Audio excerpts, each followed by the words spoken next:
My daughter fabricated lies about me and nearly convinced her grandfather to send her to sea when I refused to sell our family artifact for college. Hi, I'm 45F, and I need help with my 19F daughter Chloe. The matter is complicated, so let me give you some background. My husband Stan and I had Chloe at 26. Stan and I married after college. He hailed from a wealthy business family. His father raised him alone after his cancer-stricken mother died when he was young. My 65-year-old father-in-law, Mark, always treated me like his daughter and sometimes protected me in front of his family. My friendship with Stan was strained. He seldom returned home after Chloe was born. When Chloe was 3, we almost divorced, but Mark got us into marriage therapy and we succeeded. However, everything felt fake, like a produced version of ourselves. Since the divorce had a major influence on our daughter Chloe, Stan and I decided to stay together. A family that loved Chloe but not each other reared her. Stan ran the family business while I was a graphic designer to protect Chloe financially. Good kid Chloe made things work for herself. Chloe arrived. 17, Stan confessed his 5-year affair with his secretary, upsetting our arrangement. After nearly a decade with us, that woman's backstabbing seemed like family betrayal. Due to his carelessness, Mark nearly forced Stan to give up his will, making our home tragic. I decided to stop my relationship with Stan and file for divorce that day because I was too tired to keep up the act. Chloe stayed silent, but she received the brunt of it as she had to relocate every weekend and lived in a side apartment with her dad. After all, his home was nearer school. I helped her transition as much as possible. From avoiding fights with Stan to offering her the best. By high school senior year, Chloe had decided mine to follow in her father and grandfather's footsteps, and Mark told me he would build a new corporation in Chloe's name and give it to her after college. After working hard in school, she got into a good business school. As a parent, I offered to pay half the tuition and Stan the other half. She was denied scholarships and financial aid. Stan's sidekick knew she was pregnant. I started saving and combining savings to get 50%. Event during her senior year caused us to grow apart. As mentioned, I considered being there for Chloe after my and Stan's divorce. Excellent pianist Chloe played for seniors. Stan and I went because it was a weekday. I called Stan on recital day to ask if he was there because I was stuck at work. Since I was there, he thought it was okay that he and his girlfriend were in the hospital because the doctor's visit took longer than expected. The thought frightened me, so I asked Mark if he could attend the recital, but he declined too. Stan and I ran away and arrived at the show's end. Chloe had one, but her family was absent. Thus we found her walking home alone. She entered the car discreetly after seeing us, and when we asked her about it, she became angry, which was reasonable. She stated he may be late since he was taking care of his kid's mother, but I placed work before my child when I dropped her and Stan off at his apartment. This upset me, but I knew it was coming from a place of hurt, so I stayed quiet. After agreeing to make up, I took her to her favorite restaurant for lunch that weekend, but our relationship changed. After her examinations, Chloe came to my place for a long vacation because my husband's mistress was pregnant and needed more room. Some afternoon over lunch, Chloe inquired whether I was going to finance her college tuition so she can give me a detailed estimate. I told her I would pay half the tuition as her father would also contribute. She stated it was obvious he wouldn't make such a hefty payment with a new child. Feeling concerned, I told Chloe that I didn't have that much money and that Stan shouldn't have thrown away his first baby since he was having another. She practically begged me to help her pay, stating she would need a student loan if I didn't. She also stated she didn't blame her dad or his girlfriend for not paying. She was furious and fled when I suggested the loan because we didn't have enough money. She probably expected me to pay for everything instead of borrowing. She and I didn't talk the rest of the day since I wanted to give her space. The next morning, Chloe was gone. I called her, and she said she was with a friend and would return soon. She returned about lunchtime and greeted me enthusiastically. She placed this jewelry on my table after I asked why she was delighted. She placed my late mother's blue sapphire jewelry there. When I was a youngster, we weren't rich or comfortable, so this expensive jewelry from my great-great-grandmother was lucky. I asked Chloe where she discovered the jewelry, and she said in my attic, other mom items. After having a friend appraise the jewelry, she realized its value. I could now pay for her education by selling this jewelry, she said. Her reply astonished me because this was a family tradition for centuries. I was surprised that my daughter, who would inherit this, wanted me to sell it when it wasn't needed. I could tell Chloe was pleased, but I calmed her by telling her this family treasure was too emotional to sell. She argued that since she was family, it wouldn't help if it couldn't help her, but I gently denied and requested us to stop talking about it. When I checked on her, she was in her room because she packed her belongings to visit her dad, upset. When I tried to convince her it wasn't a huge deal and we could figure something out, she said no and left. As Chloe's graduation approached, I expected an invitation to her school, but instead I was invited to Stan's house for the after party. I emailed Chloe, assuming there was a mistake, and she said the school only allowed one parent, so I grudgingly authorized her. Abduct her father.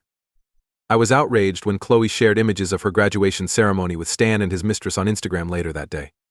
I decided not to let the day affect me and just get by. It appeared like nothing transpired during the graduation party. I ignored Mark's offer to console me for missing Chloe's graduation by blaming my illness. Chloe stood up front and thanked everyone throughout the speech. She kept saying her soon-to-be stepmother was her lucky charm and source of wealth. I expected she would mention me since she kept talking about Stan and his new family. However, the speech ended without addressing me. Mark saw my sadness in my face as this crushed my heart. He went to Chloe to talk after what looked to be a heated argument and left a few minutes later. Chloe asked for a private talk, so we went to her room. When her grandfather Mark asked her to give me credit for her achievement, she screamed and accused me of destroying her wonderful day. He rushed out and said he knew everything when she warned him not to meddle. She said that I was a rat for introducing her to Mark and ruining her friendship. She ignored me when I told her I hadn't told him about our chat and instructed me to go immediately. I gathered myself and left sad. Later that night, Chloe contacted me crying and begged to come to Stan's house immediately. I drove directly to his house out of nervousness. Mark and Stan, his sidekick, were sitting on the couch with Chloe crying as I entered. Stan phoned Mark the day after Chloe went to his apartment after our dispute, demanding either money for her college tuition or his help convincing me to pay the full sum. Mark was furious with Stan for using me to avoid paying for his daughter and stopped talking. Chloe and Mark hadn't spoken since that day. After Chloe declined my name and gave a ridiculous justification, Mark lost his calm and told her something she didn't want to hear. He did, however, ask me to be honest about what happened with Chloe. I told him everything. He understood my disdain at selling unnecessary family heritage. He then stepped up and chastised Chloe for treating me this way before revealing the business he had set up for her graduation present. After informing Chloe, he tore it up in front of everyone, admitting he was wrong to think Chloe was a great child and that he would stop indulging her. This shocked everyone, and Chloe cried excessively, pleading with Mark to change his behavior. After being such an entitled brat, Mark went to me and asked me not to give Chloe my college savings. He left without speaking. Stan and his buddy blamed me for initiating this mess, but Chloe begged me to convince Mark to give her the future firm.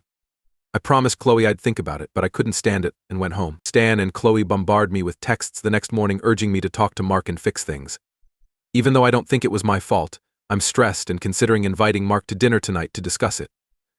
Is it wrong that I didn't sell my family heirloom to pay for education for my daughter? Update 1. Hi. I'm responding to some questions concerning the first article. Why was Mark first unable? Help fund Chloe's education? Despite his riches, Mark believes people should work for their positions, thus he didn't want to pay for Chloe's education. After graduation, he was thrilled to hire her in the firm. As said, Stan was comfortable but not as affluent as his father. He was saving for his newborn and family. Stan's girlfriend, Chloe's prospective stepmother, has wronged me, but Chloe has always found her sweet and kind. I don't like her. After Stan and I divorced, Chloe didn't like her, but they had gotten closer through our shared experience of dysfunctional parents and adult step-parent-child interactions. I just now discovered their breadth relationship. To be honest, Mark and I discussed what occurred over dinner and agreed that it wasn't fair for him to deny Chloe company and me to refuse to pay for her. The way Chloe celebrated showed Mark's message that she wouldn't have treasured anything. She acted like she earned everything and didn't want to accomplish on her own, which saddened him. He taught me that I shouldn't expect anything in return for giving her the money I saved. You shouldn't be unhappy if Chloe leaves me for her new family. Now, after Mark left, saying it wasn't my fault. After he left, I told Chloe that her grandfather wouldn't hire her until she succeeded. When she understood this, she panicked and cursed me for everything that went wrong. Stan had to remove her phone because things got out of hand. Due to this phone's behavior, I'm questioning covering half of her college costs. Mark informed me the next day that he and Stan were fighting again. Stan accused Mark and me of mistreating Chloe and making her miserable. Mark, being bold, informed Stan that he was abandoning his daughter. He could also afford her. Mark cautioned him that his silly finger-pointing might cost him his job at the firm he ran.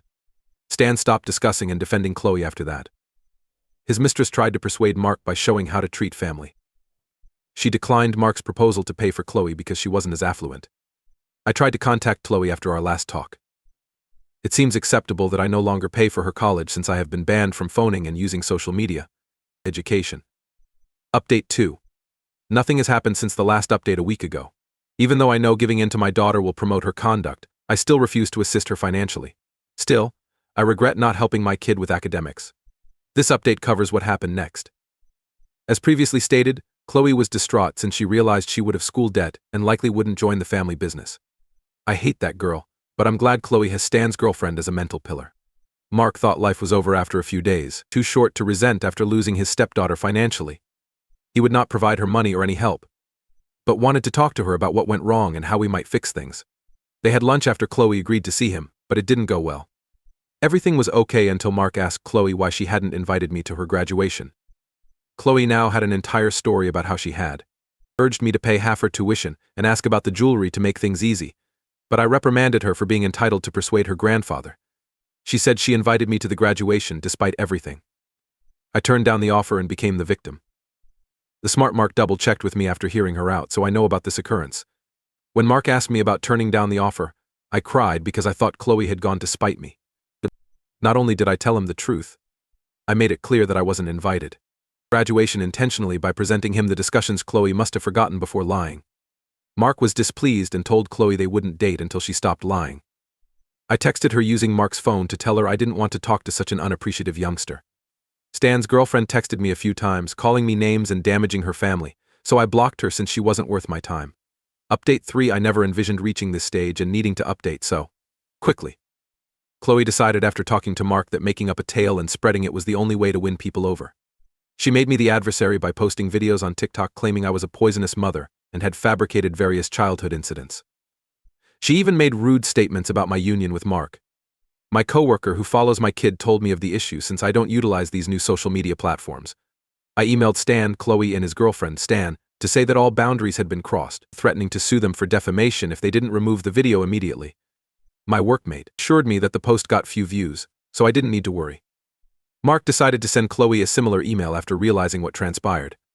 Later that night, a distant cousin called to ask about Chloe and accused me of neglecting to protect her. When I asked her how she found out, she said TikTok was popular in our area. I downloaded the app to see what others were saying. Chloe enjoyed the insults that were destroying my reputation. My phone and email were full of hate letters from strangers and friends. I sued her and Stan because I couldn't believe my child was so filthy. But first I shared my story online, uploading 2 of my flicks, backing my statements with proof, and they got more views than expected. Due to the hostility she was receiving online, Chloe decided to approach me to resolve the issue and remove the posts. I was furious that she expected me to obey. Next day, she should tell Stan to meet me at his father's office. Mark and I decided to sue Chloe and Stan as her guardians for slander after discussing this. I had enough and Mark's firm was suffering from all this unwanted press. Stan and Chloe visited Mark's workplace the next day.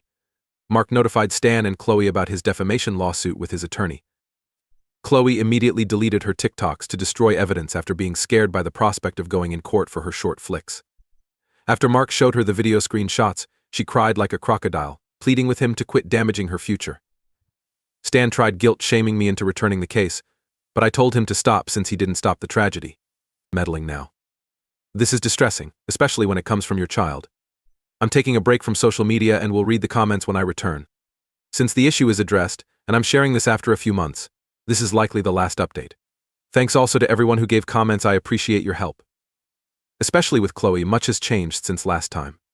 Since everything happened before the long weekend, we filed the complaint on Monday. Mark called me on Saturday, requiring me to visit Stan immediately. I rushed, and what happened was horrific.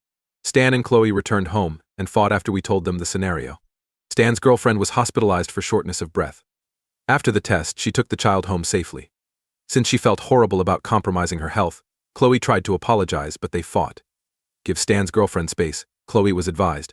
However, Chloe persisted in bothering Stan's girlfriend because she wanted her apologies acknowledged. This made things worse, and she was clearly furious. Before the fight escalated, Chloe pushed Stan's girlfriend away. Rage. Chloe cried and ran to her room after realizing her mistake. Some hours later, she arrived and was surprised to see us all sitting. After realizing her mistake, she apologized to Stan's girlfriend and acknowledged her actions were wrong. Stan believed Chloe was a threat to his unborn child and pregnant girlfriend, and wanted her out of their home immediately. Chloe apologized again after being surprised, but Stan's girlfriend told her this was the only option available to her. I think it was harsh that Chloe brought this on herself after recognizing her mistake. Chloe had to accept Mark's offer to stay till things worked out. Stan cried and begged his father to drop the case we were going to file when Chloe left to pack. Rather than risk legal difficulties at such a crucial point in his life, he would rather end his connection with Chloe and give up his independence. Every person in the room had their mouths pressed to the ground. I know Chloe wasn't perfect, and wasn't even a good human at this point, but Stan was doing no one any favors by cutting off communication with one of his children for another who hadn't even been born. Mark and I looked surprised, awaiting Stan's fiancee's response. She merely said nothing was their fault and agreed with Stan. I said this was too petty for her father, even if Chloe was unpleasant. Mark ignored Stan and walked downstairs with Chloe after that. Chloe apologized on Mark's phone the next day. She said her grandfather told her everything, and that her dad would disown her. She also stated she found too late that I was her sole caring parent. Instead of forgiving her, I advised her to take care of herself. I phoned Mark that night, as Chloe was already coping with a lot. Since she needed help, we decided not to pursue the slander lawsuit against her. Chloe quickly agreed to go if she apologized for Mark and me on all social media. In that message she said she was cutting off her kid and her boyfriend. Stan tried to contact Chloe to apologize for suggesting disowning her after the case was dropped, but she put up with him. She unleashed her wrath and told him everything, from his adultery to his departure. After that, he realized the relationship was finished and said nothing else. Chloe worked alone and borrowed money for school. She stopped at my house to apologize before leaving. After forgiving her, I told her our relationship needed repair and asked for distance, which she granted.